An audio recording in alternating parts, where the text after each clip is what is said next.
Hello, I'm Alma Garza and I will be presenting some important information or key points with regards to learning styles. When we think of learning styles, we think of different things, and I know that everybody has a little bit of knowledge with regards to it, so I'm going to be going over some important key points that we need to keep in mind when we are thinking about the classroom and how to impact student achievement. One of the things that we need to keep in mind is Jensen's equation for optimal learning. And that has to do with the personal history, the present circumstances, and the meaning. And this all has to do with the lesson that is going to be implemented. The personal history, that's where you need to look at the background of the student, the beliefs, the experiences, the value, and the knowledge. Present circumstances is where you need to look at the student and you need to think about the environment that the student is in, the feelings, the people, the context, the goals, and the moods. The meaning of the lesson. You need to be able to connect experiences, data, and stimuli to form conclusions and create patterns to give our lives meaning. We also need to keep in mind the history, once again, that's the basic background, the present circumstances, which is the intent to remember, and then the meaning, how interesting is the lesson that you are preparing or that you're going to be executing to the students. The more interesting it is, the more that students are going to be paying attention and remain focused and on task.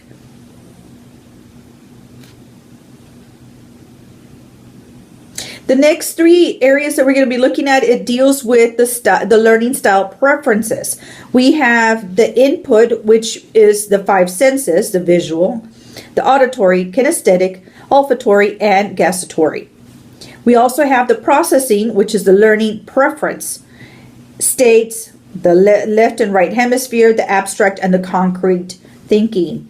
And we also have the responses, which are the seven intelligence, the verbal linguistic, spatial, bodily kinesthetic, musical rhythmic, mathematical logic, interpersonal, and intrapersonal. All of these different factors, they all impact the learning, and you need to keep all these in mind so like that you can make the most out of your lesson. Some of the approaches to learning style that are necessary for optimal learning, which is the sensory mode, which is the input, the hemispheric dominance process, and then the multiple intelligence, which is the response.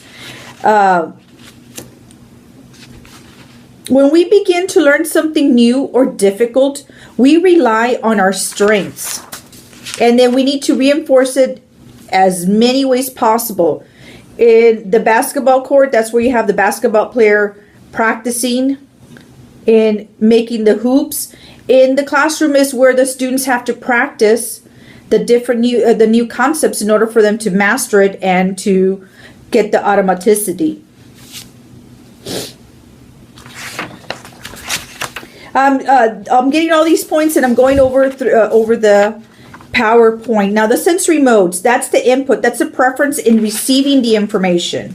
So some of the sensory modes that we have auditory. Now we also have visual, we have kinesthetic, but the majority or most of us have a mixture of all three of these.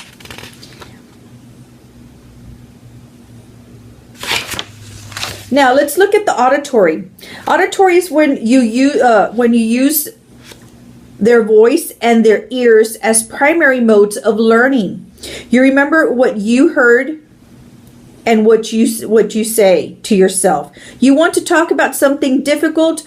You love class discussion. Those are the auditory learners. They listen carefully in class. They tape record both classes and notes for review and practice tests.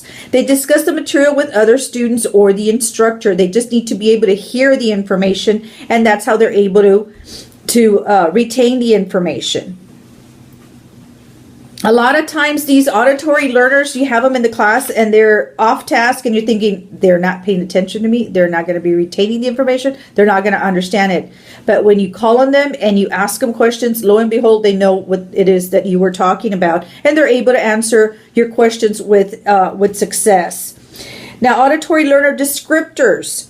You have abstract, sequential, reflective, independent, achievement-oriented, memory-oriented, competitive, and skill-oriented. The auditory learners in the classroom, they learn best by hearing the lectures, the audio tapes. They distract easily with noise or music. Talk to self aloud. They also participate in class discussions. They need time to consider the ideas before speaking. So make sure that you always give all students some wait time, so like that they can go ahead and process what it is the information that they heard, and so like that they be able to respond to your questions. They tape and then they listen to the lectures later, and they also use mnemonic devices. The visual learners want to actually see the words written down, a picture of something being described, a timeline to remember events of history, or the assignment written on the board. Probably organize your materials. You appreciate being able to follow with an overhead transparency. Well, that was the old, with a projector and the information being projected from that, or if not, with a handout. These visual learners, they review by studying material, by reading and organizing, maybe even recopying, using mapping techniques and mental videos. The visual learner descriptors, they're abstract random, they're global thinkers, they're concrete thinkers, they're active, they're effective, field sensitive, and concept oriented. The visual learners in the classroom, what they like is graphics, pictures, diagrams. They find verbal instructions difficult, as mind sometimes wanders as they're trying to make a picture of the information that they're receiving. They like to read, generally are good spellers. They doodle frequently, usually organized, has good handwriting, and notices the details. Now, the other learning style that we have is a kinesthetic.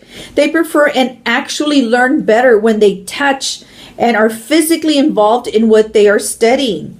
Act out a situation, do a project in general, be busy with their learning. You may take a lot of notes and never reread them. So these kinesthetic learners, they just have to be physically active during the lesson. They make notes, they use the computer, they use labels in the margin systems, they make flashcards, mapping, they make summary sheets, take sample tests, they pace, dance, cheer, they make models. These are the type of kinesthetic information. Now, the descriptors for the kinesthetic learner, they're both dependent and independent. They're creative, they're behavioral, they need interaction, physical by nature, sensory, and active. Now, the kinesthetic learner in the classroom, they like motion and physical application of information. They may prefer other activities other than reading, could be poor speller. Uses hands while speaking, and they also work through problems physically, translates brain to body. Now, just keep in mind that when you have students read the information, they only retain 10% of what they read.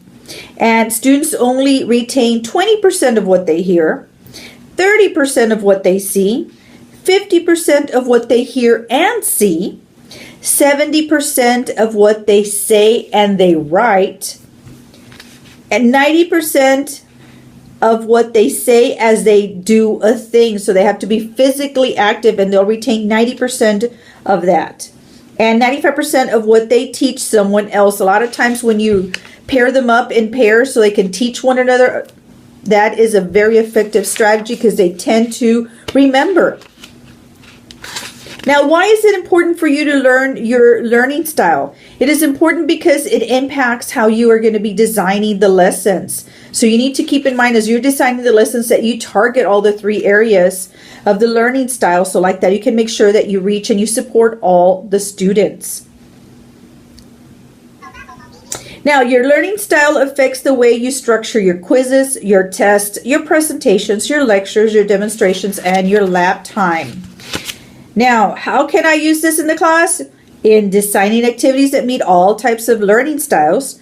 Change activities often. Make sure you do it every 15 to 20 minutes in the class. Students need to be active, so you need to be creative and you need to think of ways as to how you can incorporate all three learning styles. Use activation to gain attention. Be aware of your learning methods when planning your class. Now, some of the auditory activation activities, make sure that you use verbal questioning, focusing using direct questions, verbal sharing or interaction. When you ask them, has this ever happened to you? What do you think about this? Make sure you always make it interactive. So like that, you ask an open-ended question, not just like a yes or no question. Make sure that you have them reword the directions, the expectations, and the important points so you can check for understanding. Auditory instruction activities. Once again, it's lectures, it's discussion, it's activities that involve memory. Verbal sorting, individual works. Students will keep a running commentary in their heads while working, also appeals to their competitive nature. Now, some of the techniques that you need to use to assess the auditory learners, you need to allow the students to give an oral presentation.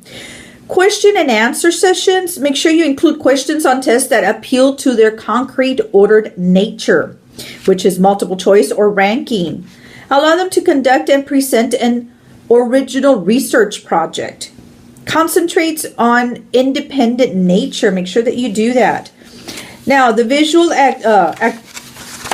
activation activities. Now, for the visual learners, make sure that you add visual aids to the instructions. That always helps the visual learners. Focusing using writing as a response. Include a visual stimuli in explanation. Make sure you use graphs, charts, diagrams to gain the attention. Provide a big picture view for these visual learners.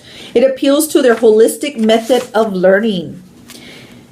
Now, what kind of activities can you use when you are instructing the visual learners? Make sure you have visual formats. PowerPoints appeals to both the visual and the auditory. Models and demonstrations, videos, mind concept maps, field work. It appeals to their holistic view of the concept. Group work, it appeals to their social nature. Now, some of the assessment techniques they can use for the visual learners: problem-based learning, case study, projects, tests that include essay or short answer questions, and mind maps. Now, with regards to the kinesthetic activities that you're able to have for the kinesthetic learners, make sure it's questioning based on physical interaction with objects. They need to handle them, they need to touch them, they need to feel them. So like that, they can better process, the information. Focus techniques that involve object interaction or manipulation. Discuss the material to be used in an upcoming lesson. Allow the students to get a hands-on view of it. Now, some of the activities you can have for the instruction: internships, the co-ops, field trips, experiential learning or labs, group work that involves movement, stimulation and demonstration, active learning. Some of the assessment techniques that you're able to use for the kinesthetic learners is role-playing, demonstration of concepts to others, build a replica, design or conduct a simulation, create a lab environment and experiments. Those are the main points with regards to learning styles. Now, real quick, I just want to go over the syllabus and some of the handout or the assignments that I have for you all. I have a total of, I believe it was 6 assignments. The first one is that I want you to take a learning styles inventory. It is important for you to know what your preference is of learning, because once again, that will impact how you will be designing the lessons. So on assignment number 1, you're going to go ahead and take the learning styles inventory, and then you're going to be jotting down on the first assignment handout what your results were, how you're going to react to, because if you do know, if you didn't know before, and how is this by my learning style being whatever it is, mine is visual, then I will do the following to support all my learners. So since I am a visual learner, then I know that I have to incorporate in my lessons visual things so like that I can reach those students, and then the lecture part so like that I can reach the auditory ones, and then having the students be interactive, be physical during the lesson. It could be when you are going over multiple choice type of an assignment that you have the students, well, if you got, this answer, stand up, and so like that. You have to keep them moving. On the second assignment, I have you all looking at a video, which is teaching strategies, the learning styles. And you're also going to be looking at different types of learners. And then there's on the assignment number 2 handout, you're going to be matching the kinesthetic, visual, and the auditory for the teaching strategies, learning styles. And then for the other video, the different types of learners, you're going to be designing a lesson where you support all the learners. Now, I want you just to write briefly how you would be introducing whatever lesson it is that you want to pick. And then what is it? You're going to be your guided practice, and what's going to be your independent practice, and what is the closure for that lesson that you're going to be doing. Now, on assignment number 3, I'm going to have you read the article on the hyperlink that I have there on the syllabus, which is what works for differentiating instruction and tips for educators on accommodating different learning styles. You're going to be writing down strategies that you're going to use to differentiate lessons in the classroom. It is very important that you just don't treat everybody the same way, because every learner is different. So you need to make sure you target all the students so like that you can, once again, impact your lesson so you can impact the student achievement. So on assignment number 3, you're going to be putting what tips will you utilize in your lesson planning, and why is differentiating instruction important. Make sure that you answer that for that assignment. Now on assignment number 4, I have you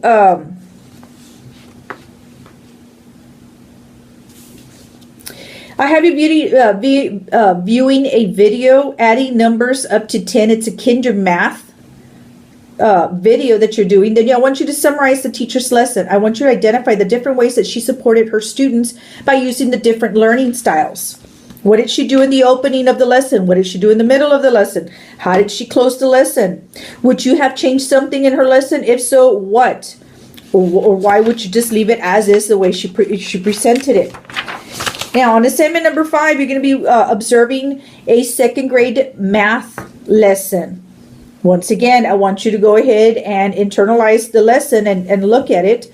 And I want you to put, once again, identify the different ways that the teacher supported the learners through the different learning styles that the learners had. Write a little bit about the opening, the middle of the lesson, the closing of the lesson, and how did this teacher differ from the kinder teacher. On the following assignment, you're going to be viewing a 5th grade adding and subtracting fractions lesson. And you're going to be answering 8 questions. So you're going to be answering those, and then like that, this will help you to view different teachers and how it is that they, incorporated the different learning styles to impact their teaching and to make it more effective, and to once again impact the student achievement, just like that the students can learn. Because the bottom line, that's just the main thing, is to impacting student achievement. You just don't want to teach, a monotone, voice, a lesson where students are going to be falling asleep, because that you're not going to be impacting any students with regards to their learning. That's all the information that I have for you right now. I hope it was informative, and thank you.